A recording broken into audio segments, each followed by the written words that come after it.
we have come to the topic of various initiatives internationally to control polluting the environment. దీనికి వచ్చే మనం ఇది చూద్దామని. ఇది చూసే ముందు ఎప్పుడు కూడా ఒక చిన్న recap and reference to the previous class తీసుకుంటున్నాం కనుక yesterday we have seen the brief on pollutants etc. in detail, and with some additional information today let us look into these renewable and non-renewable energy sources also, and after that we will enter into these initiatives of pollution control internationally. Non-renewable energy sources are due to fossil fuels. We know fossil fuels means these are natural energy sources formed from the remains of ancient plants and animals that lived millions of years ago. అంటే ఒక కళేబరం coal కింద, coal అంటే some carbon element కింద మారటానికి it takes millions of years. అదంత easy కాదు కదా. సో అట్లా మారినటువంటివే ఫాసిల్ ఫ్యూయల్స్ అని అంటాము. Under heat and pressure over geological time, అంటే with reference to our terrestrial timings అన్నమాట. These remains transformed into carbon-rich substances found deep under the Earth's crust. This is important. Main types of fossil fuels. These fossil fuels are the non-renewable energy sources. These are coal, petroleum. Petroleum lo mundu వచ్చే crude oil వస్తుంది, natural gas వస్తుంది. These are the things which are which are produced from the fossil fuels. These are very big energy reserves and energy sources for the earth for use on our for our use.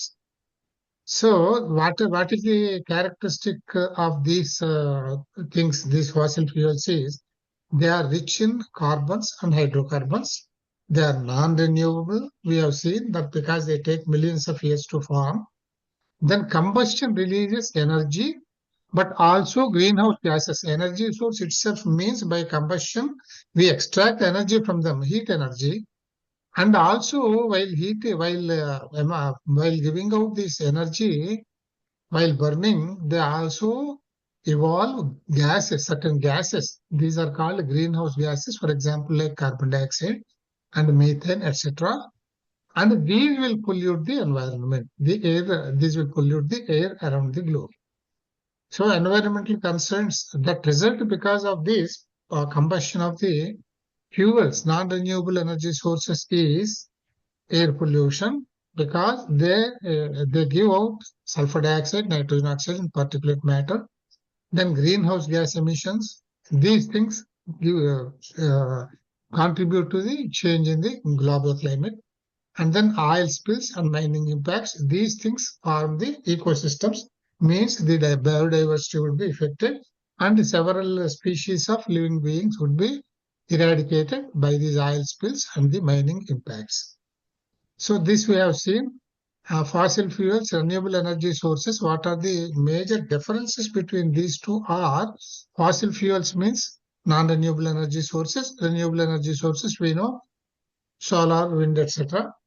So fossil fuels, the fossil fuels are ancient organic matter. Organic matter means matter of the living beings. And then renewable energy sources are naturally replenishing sources like sunlight and wind, water etc. Then what are fossil fuels means of plants and animals, organic remains of plants and animals which change into these fuels. And then renewable energy sources are sun, wind, water, biomass. Water includes the waves etc. everything, wave energy etc. And then the types are, fossil fuel types are coal, petroleum and natural gas. Always understand by saying fossil fuels it is non-renewable energy sources. Here solar, wind, hydro, geothermal and biomass. Availability non-renewable, this is finite as I said, because it takes millions of years to form. These reserves are finite. If we go on exhausting them, there will come a time when these things get exhausted. Andukani వీటిని finite, but okay, in our terrestrial scales it may take lots and lots of years, millions of years to get exhausted, but there is an end for those things, whereas renewable things are not exhaustible at all. And అసలు human time scales లో చెప్పాలంటే అవి పోయేదే ఉండదు. మొత్తం ప్రళయం వచ్చి భూమి అంతా పోయినప్పుడే పోవాలి తప్ప అంతవరకు పోయేది అనేది జరగదు. Then environmental impact is, what is the environmental impact means?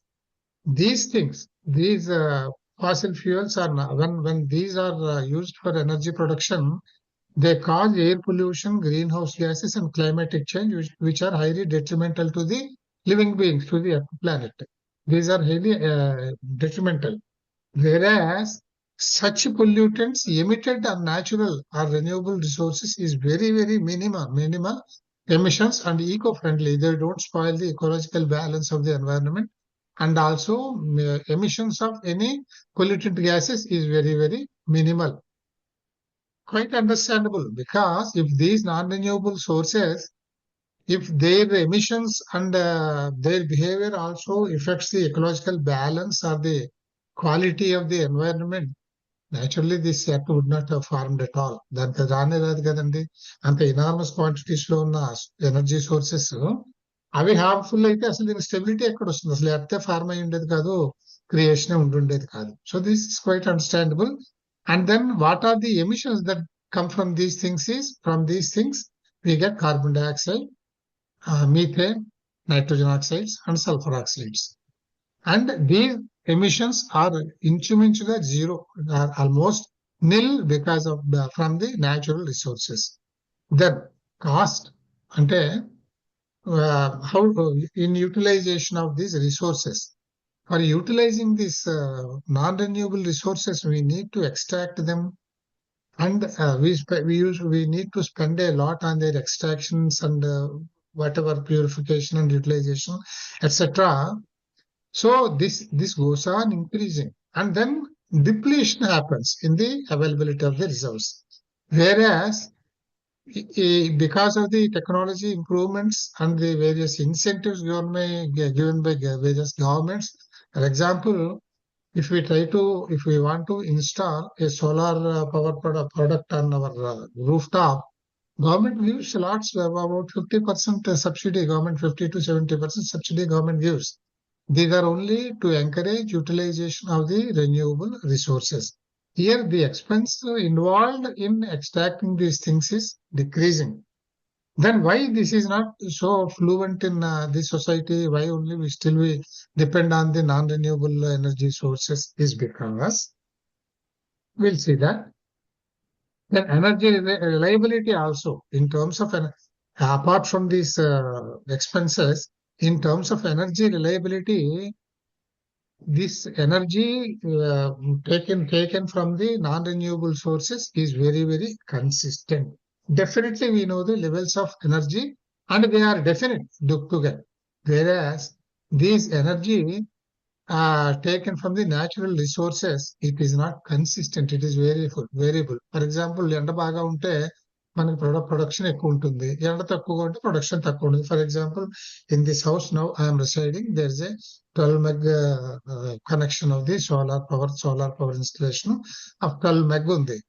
అది ఎండ ఉన్న రోజుని 12 meg వచ్చేస్తుంది, లేని రోజుని 8, 9, 7 meg అట్లా వస్తుంటాయి అన్నమాట. So this depends upon the natural environment. మనకి ఎండ ఉందా లేదా అనే దాన్ని బట్టి సోలార్ ఎనర్జీ, అలాగే విండ్ మిల్స్ నుంచి వచ్చేదానికి విండ్ ఉందా లేదా, what the intensity of the wind, దాన్ని బట్టి the revolution speed of the wind mill, depending upon the revolution speed of the windmill, the action of the turbines, and then power production, etc. So these are all the things which cannot be calculated, and they depend on the nature. Whereas the energy emission from the non-renewable sources is definitely high as well as very, very consistent. Infrastructure also, by we are using this non-renewable sources is, we have well-established infrastructure already, because we are used to these things, because we came to understand how to tap the renewable sources. We are totally knowledgeable and dependent on the non-renewable sources. We have well-established refineries, pipelines, grids, etc. All this infrastructure is available for us. Because of this infrastructure, we are still depending upon them, also because of the reliability and the strength, intensity of the energy produced. But here what happens?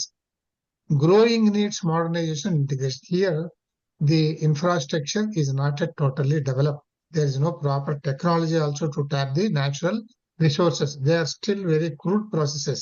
These things have to be modernized, and various processes and technologies have to be integrated to make them more viable, financially viable, as well as stability and consistency. And then job creation. Traditional sectors, we get the jobs out of this. In these natural resources, rapidly growing in clean tech and green jobs. Clean tech technology development తో వచ్చినటువంటి jobs ఇక్కడ కూడా వస్తాయి. That's it.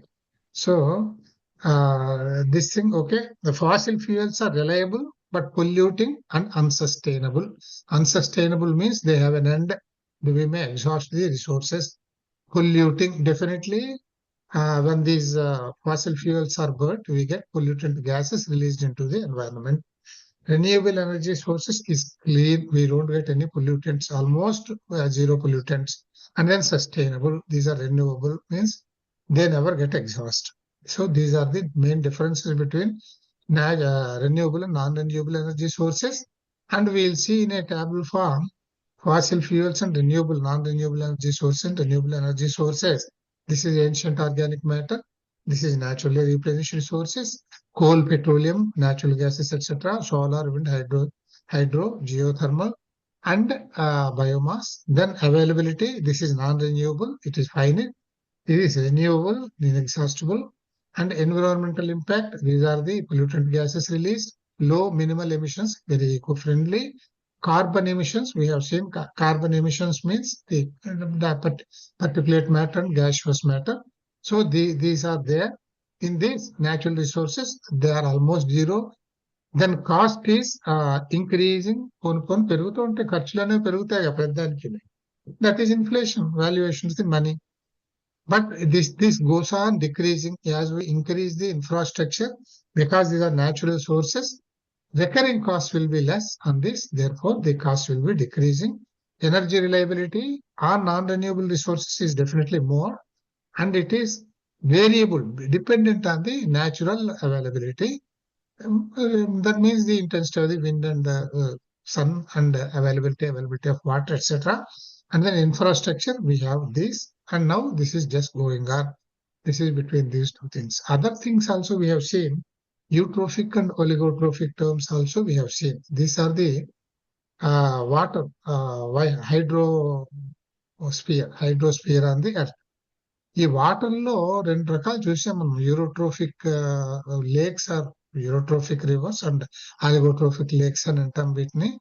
ఇందులో eutrophic and oligotrophic are based on the nutrient levels available in the water there, that water body.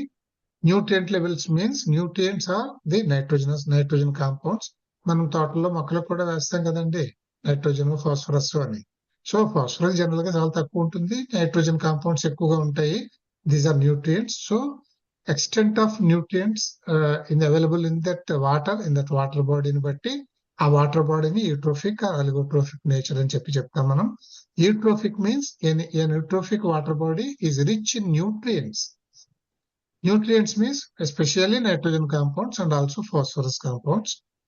Then characteristics is high biological productivity. అంటే ఎప్పుడైతే nutrient పెరిగిందో biological productivity, ఇవి మొక్కలు పెరిగిపోతాయి, అన్ని పెరిగిపోతాయి అన్నమాట, జీవాలు పెరిగిపోతాయి. That means lots of algae and aquatic plants పెరిగిపోతూ ఉంటాయి. Often green or murky water due to algal blooms. Algal bloom అంటే చెప్పాం, బ్లూమ్ అంటే an explosion of the greenness, an explosion of the aqua plants and algae, etc. So due to this explosion of this organic plantation, algal plantation, huge greenness of water. మన నాచు పెట్టేసింది అంటామే, మొత్తం green గా ఉంటాయి, మన కాలువలు కనిపిస్తాయి రోడ్ల పక్కనే. So this is called this explosion of algae is called algal blooms అని అంటాం మనము. Algal blooms also comes as a question. And then because of this, oxygen dissolved into that water gets reduced, especially at deeper levels, because the surface is totally locked by these algal blooms. We don't get enough oxygen to be dissolved into the water. As a result, we can easily understand that the aqua life underwater runs short of oxygen supplies and they are likely to die. and then common in areas affected by agricultural runoff or sewage discharge. Normal గా వీటి వల్ల వస్తుంది అది. ఎందుకంటే why అంటే agriculture run-of అంటే ఇందులో మనం ఫెర్టిలైజర్స్ ఇవి వాడి ఉంటాం, అంటే నైట్రోజన్ ఫాస్ఫరస్ కాంపౌండ్స్ వాడేది. వీటి వల్ల ఇవి వాడినందువల్ల మనకి ఆల్గల్ బ్లూమ్స్ వచ్చే అవకాశం ఉంటుంది అని. Then ecological concern is excess nutrients can lead to eutrophication, which disrupts aquatic systems and can create dead zones. ఇది అంతా మనం ఇక్కడ చూసాం మనం. Then we go to oligotrophic waters. An oligotrophic water body is low in nutrients and has low productivity. Low in nutrients kanaka growth of this algae etc. will be less. Therefore, the content of oxygen dissolved into the water body is more, which is good, which is useful for the aqua life. This is clean water with deep visibility, clear water with deep visibility, low levels of algae and aquatic plants, high dissolved oxygen even in depths of waters, typically found in mountainous or less disturbed areas. This is how we can find these oligotrophic water bodies. Ecological benefit is supports diverse and stable aquatic life, considered healthier and more balanced ecosystems. మనకి ఎప్పుడు కూడా hydrosphere కానీ మన మన టోపోస్ఫియర్ కానీ వీటిలన్నింటిలోనూ కూడా ఉండే జీవజాలంలో balance ఉండాలి కనుక ఇది మనకి అవసరం అవుతుంది అన్నమాట. ఈ ఆలిగోట్రోఫీ అనేది మనకి చాలా యూస్ఫుల్ అవుతుంది ecology. And simple analogy is eutrophic means overfed, oligotrophic means undernourished. Undernourished అంటే బ్యాలెన్స్ కూడా ఉండొచ్చు, overfed is not good. Okay, then now will get into renewable energy sources. Renewable energy source, this is the lesson we have seen yesterday. Naturally replenished and sustainable energy sources are called renewable sources. These are solar energy, wind energy, hydropower, biomass energy, geothermal energy, tidal and wave energy. We have seen all these things. Then non-renewable energy sources are finite resources. Once depleted, they cannot be replaced easily. This we have seen. These are from the organic remains of the biomass. And these are coal, natural gas, nuclear energy, and also peat. Peat is means before the formation that takes place before totally transforming into coal. So renewable things are, they are sustainable and eco-friendly. Non-renewable things are limited and also polluting. Then we have seen about the earthquakes. Earthquake is the sudden shaking or movement of the earth's surface caused by the release of energy from the earth's crust.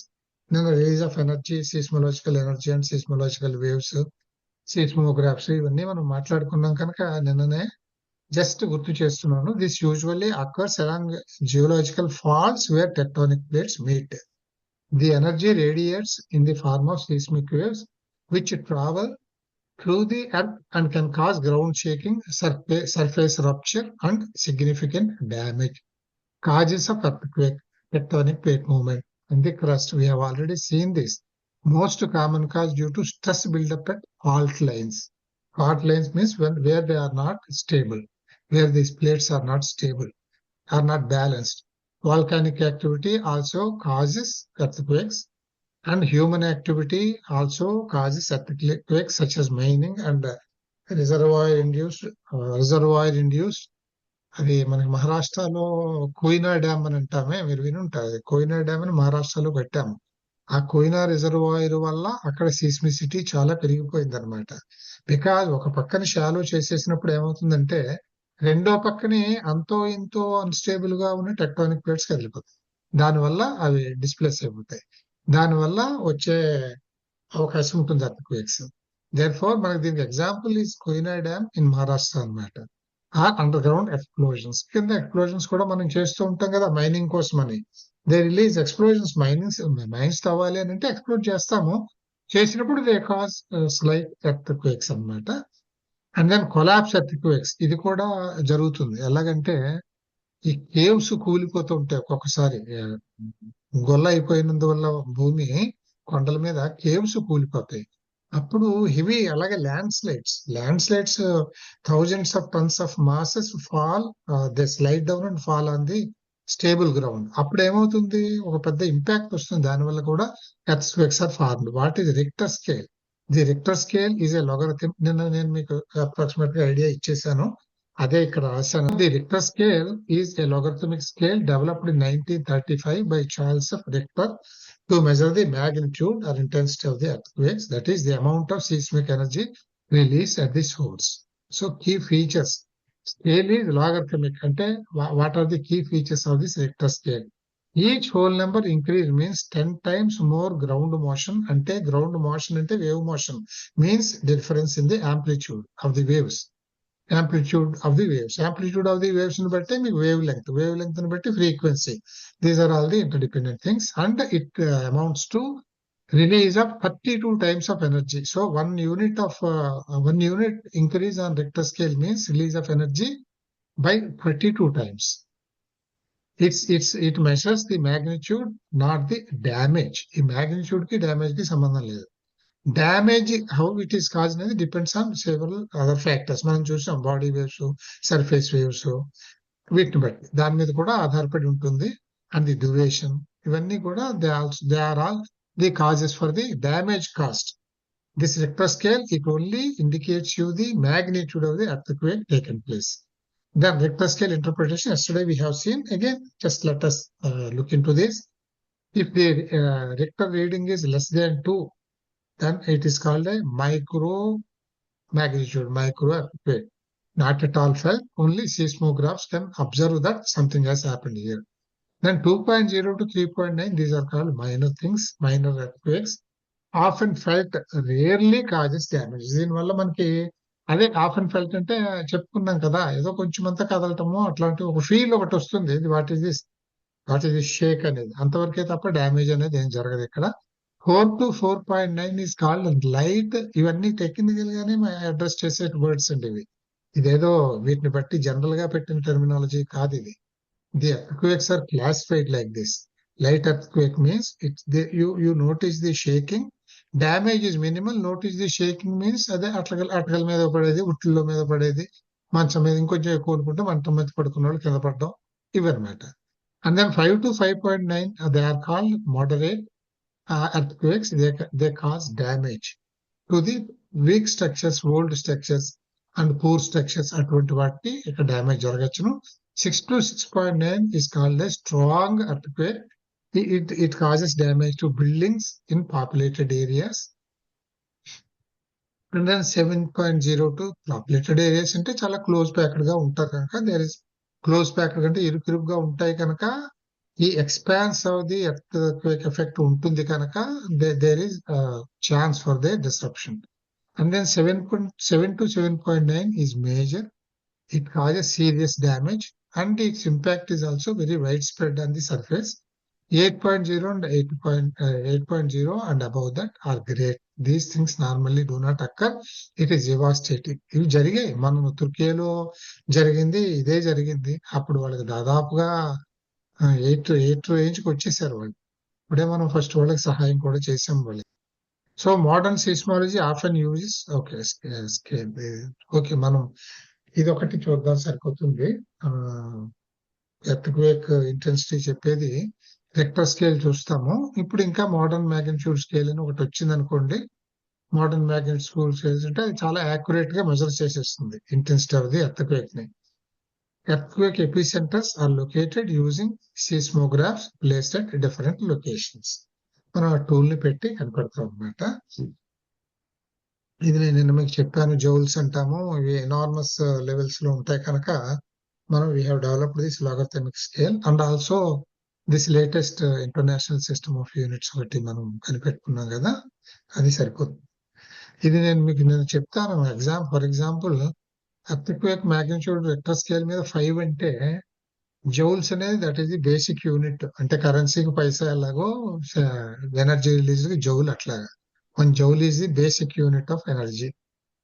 2 into 10 to the power of 12 joules అంటే this is the energy released, intensity of the energy released on an earthquake of 5 value on Richter scale. ఇదే మీకు 7 అనుకోండి, 7 magnitude అనుకోండి, 5 to 7. ఇక్కడ ఏమైపోయింది చూడండి, ఈ 2 into 10 to the power 12 కాస్త 2 into 10 to the power 15 అయింది. అంటే రఫ్లీ 1000 times మోర్ ఎనర్జీ. అది అంటే ఇక్కడ 10 into 10 into 10 కదా, 12 to 15.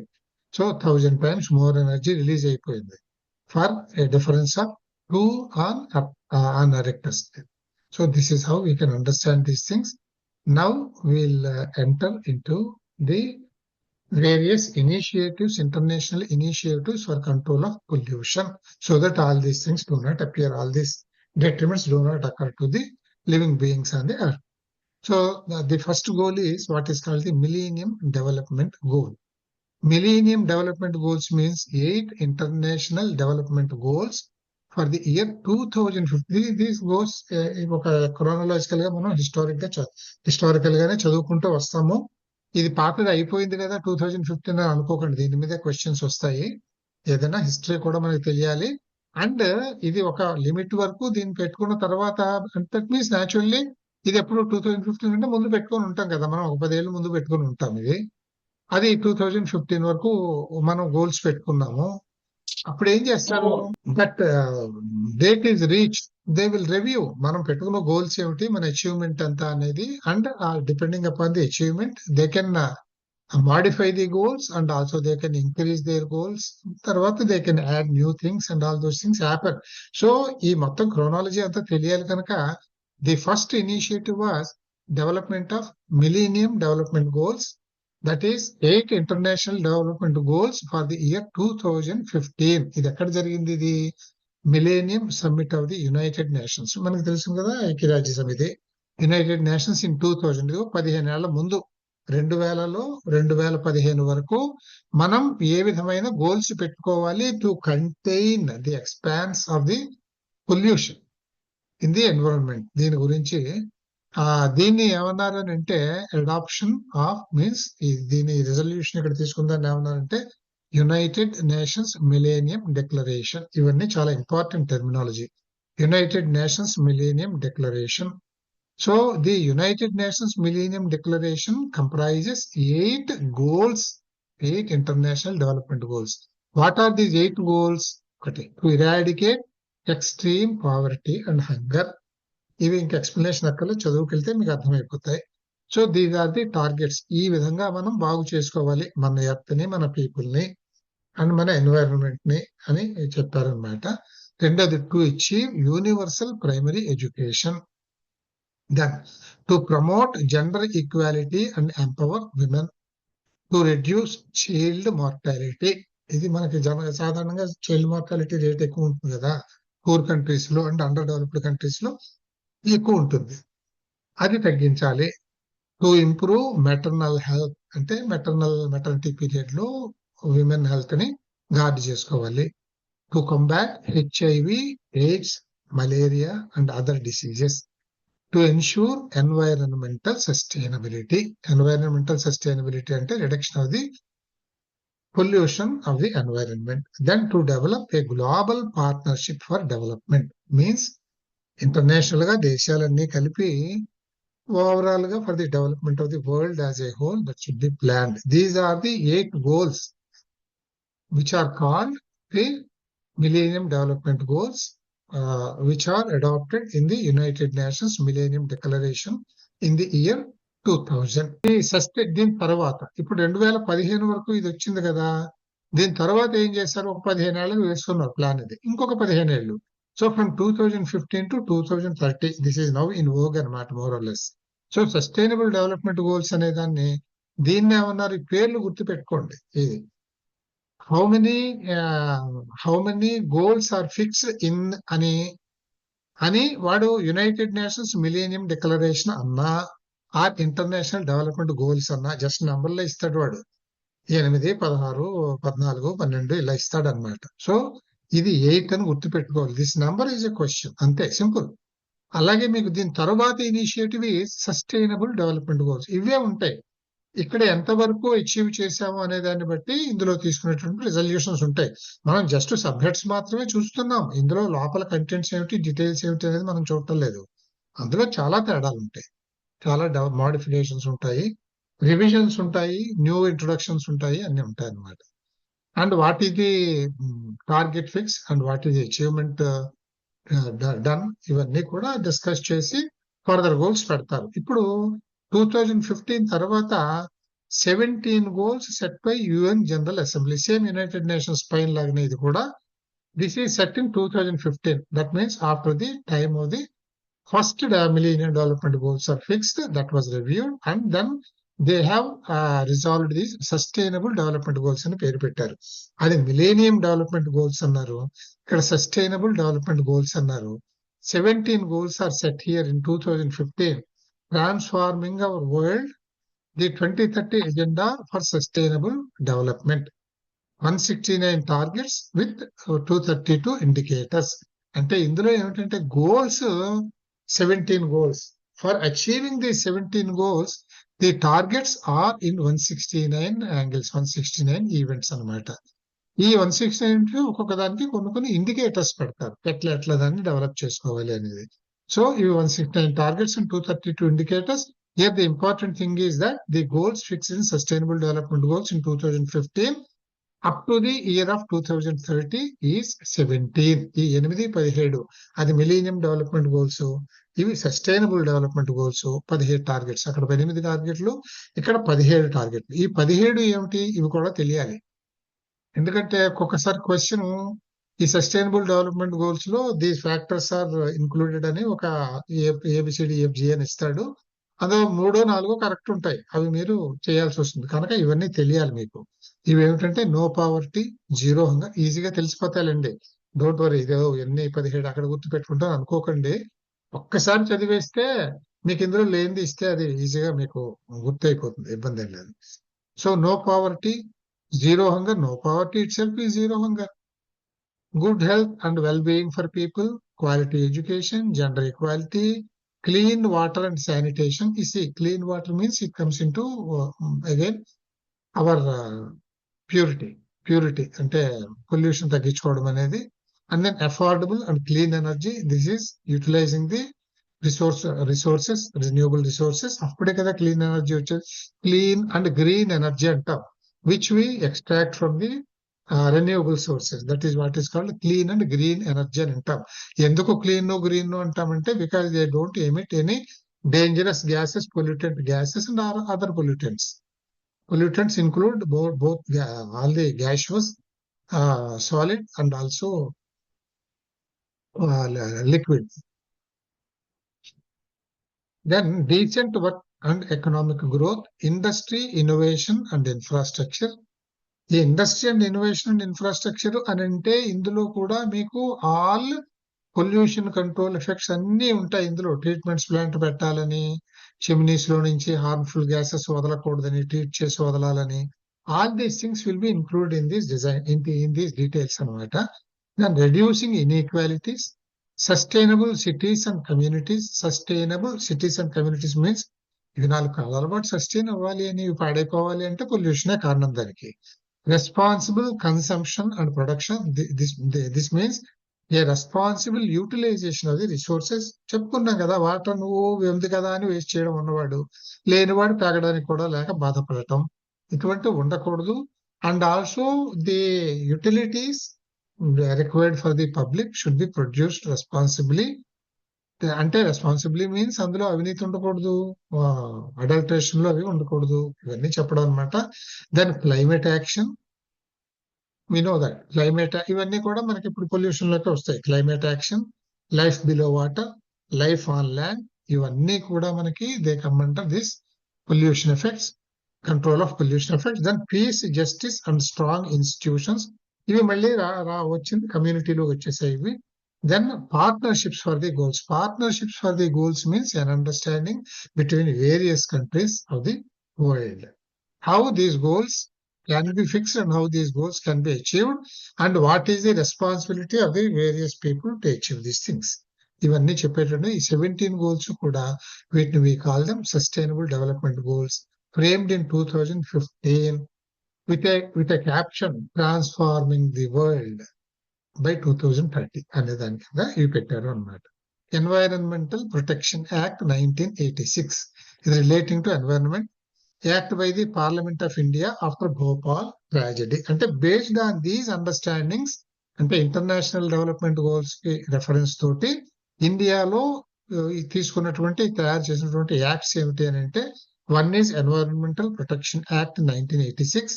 ఇది relating to environment act by the parliament of India after Bhopal tragedy. మనకు ఒక ఎక్స్పీరియన్స్ కూడా ఉంది కదా.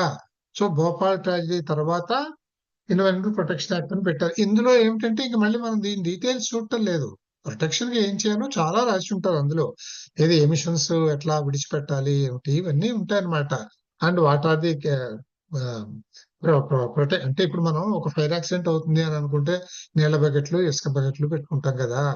అలాగే ఇక్కడ ఒకవేళ బై మిస్టేక్స్ జరుగుతూ ఉంటాయి. మిస్టేక్స్ జరిగినప్పుడు ఏ విధంగా ప్రొటెక్షన్ అరేంజ్మెంట్స్ ఏమి ఉండాలి అవన్నీ కూడా ఇందులో ఇంక్లూడ్ అయి ఉంటాయి అన్నమాట.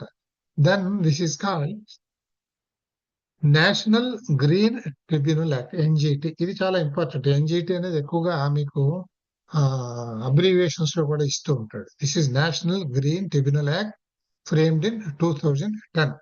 This also relates to the environmental issues. 10 judicial members and 10 experts వీళ్ళు కూర్చుని దీన్ని ఫ్రేమ్ చేశారు అని అనమాట. అంటే ఇందులో ఇవన్నీ మనకి తెలియవు. యాక్చువల్ గా ఇందులో మనకు కొన్ని రెస్పాన్సిబిలిటీస్ కూడా ఉంటాయి as the individuals of this society. మనం ఏంటంటే అవి పట్టించుకోము, మనకు తెలియదు, పెద్ద ఇంప్లిమెంటేషన్ కూడా ఉండదు. బట్ జనరల్లీ గవర్నమెంట్స్ ఇచ్చే డ్రైవ్ ని బట్టి ఇప్పుడు మనకి ఉంది కదా, క్లీన్ ఇండియా, గ్రీన్ ఇండియా, ఇవన్నీ ఉన్నాయి కదా. ఇవన్నీ కూడా ఏమిటంటే టువర్డ్స్ అచీవింగ్ దీస్ గోల్స్ చేసేటటువంటి పబ్లిసిటీలు అన్నమాట. లేకపోతే మనకి ఎలా తెలుస్తుంది? మనకి యాక్ట్స్ తెలుస్తాయా? మనకే తెలియవు. చదువుకునే వాళ్ళకి ఏం తెలుస్తాయి? So this is national green tribunal act framed in 2010. And then this is the Montreal protocol. ఇది between various countries of the world. Montreal protocol అంటే ఏమిటంటే, మాంట్రియల్ అంటే మనకు తెలిసిన ప్లేస్ లో అది. This was done in 1987. A global agreement. Global agreement means an agreement between various countries in the world. Some countries in the world. Okay, అందరూ participate చేస్తారంటే we cannot సే. కొందరు పార్టిసిపేట్ చేస్తారు, కొందరు చేయలేకపోతారు. Responsible people will participate. Okay, కొందరు అవసరం కూడా రాదు, ఎందుకంటే very minor countries with minor population. కొన్ని దేశాలు మనం ఒక హైదరాబాద్ అంతా కూడా ఉండవు, వాళ్ళ దగ్గర నుంచి ఎంత వస్తుంది. So all those people are not required to be involved into these initiatives.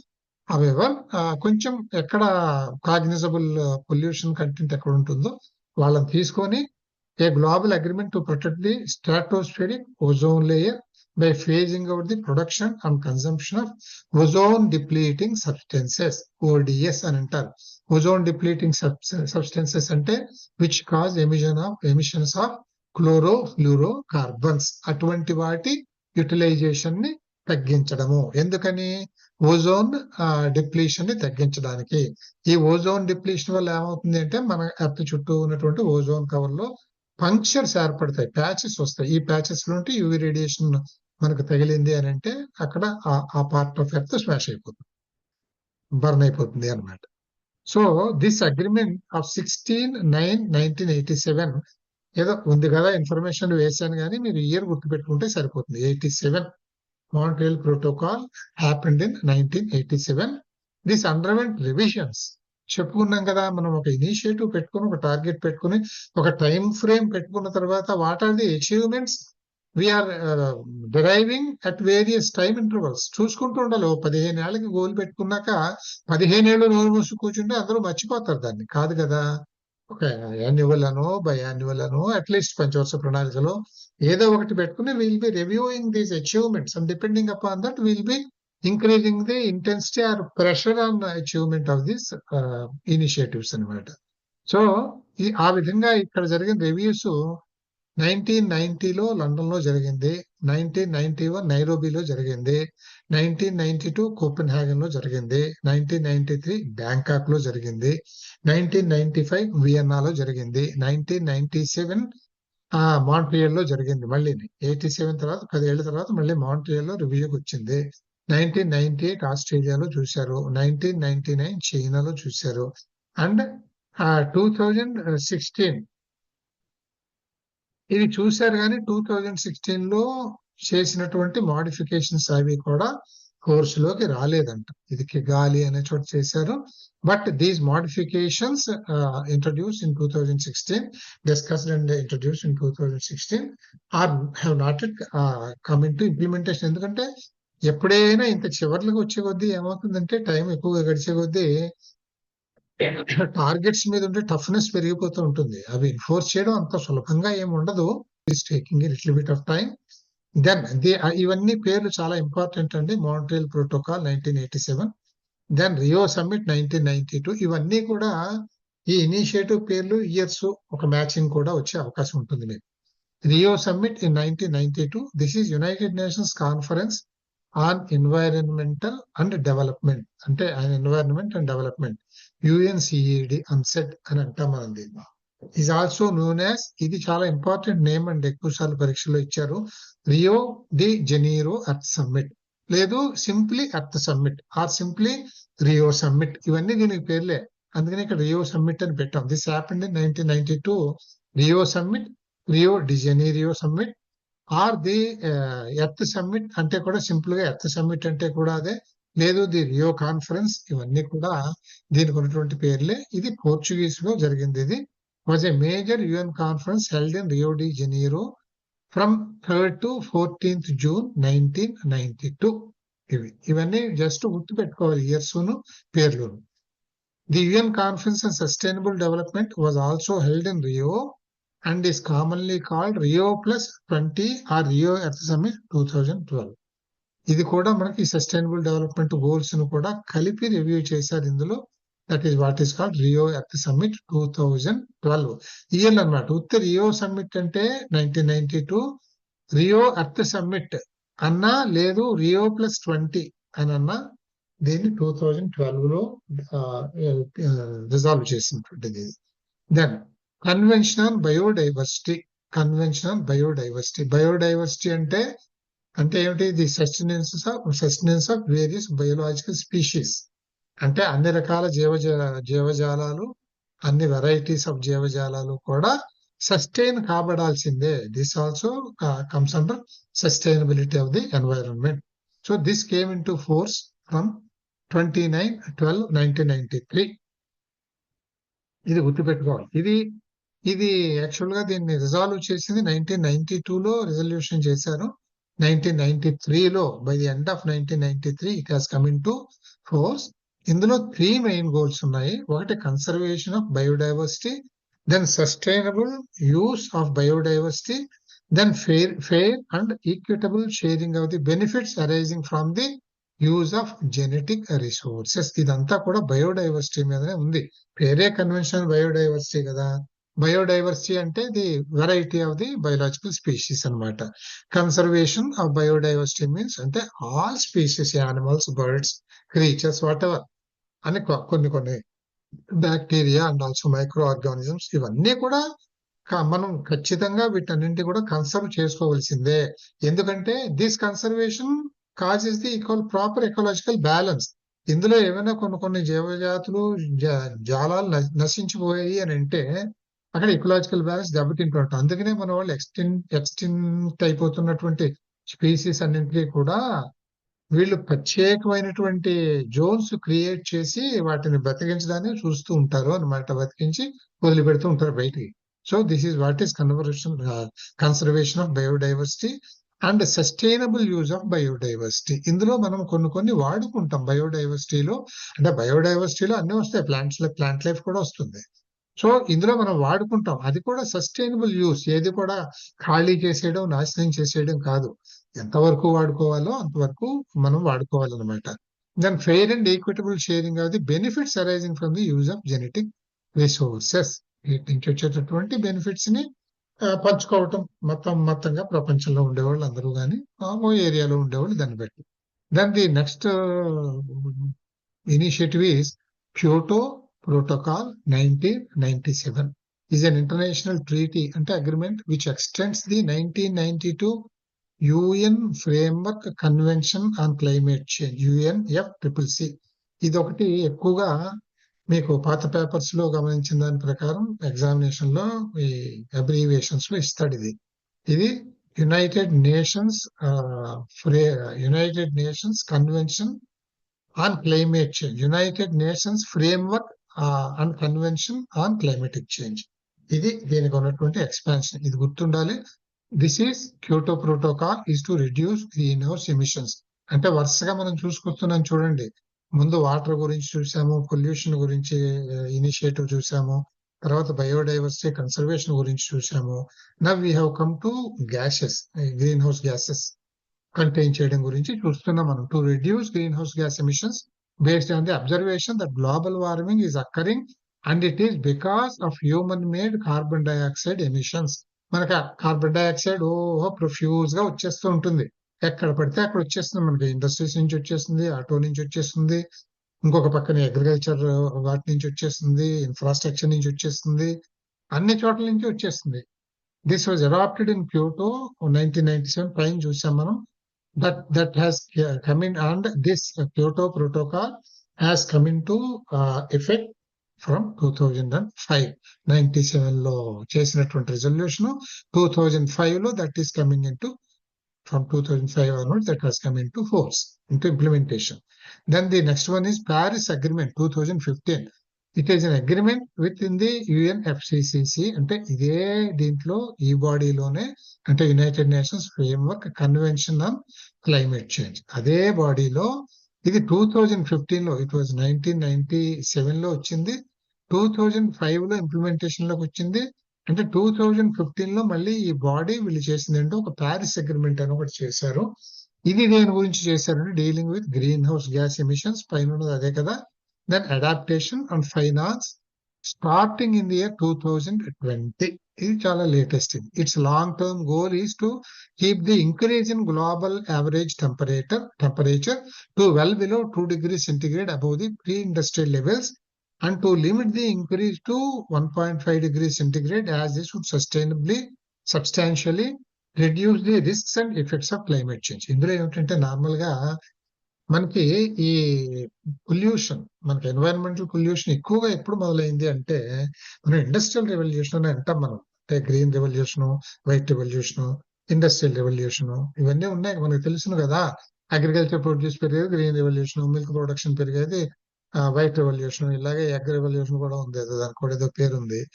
దీన్ని ఏమంటాము అంటే industrial revolution is the most important of all these things. ఎందుకంటే ఇండస్ట్రియల్ ఇన్ఫ్రాస్ట్రక్చర్ పెరిగినప్పుడే మనకి డెవలప్మెంట్ అనేది కనిపిస్తుంది. So there is a great explosion of industrial corridor. ఇది జరిగింది.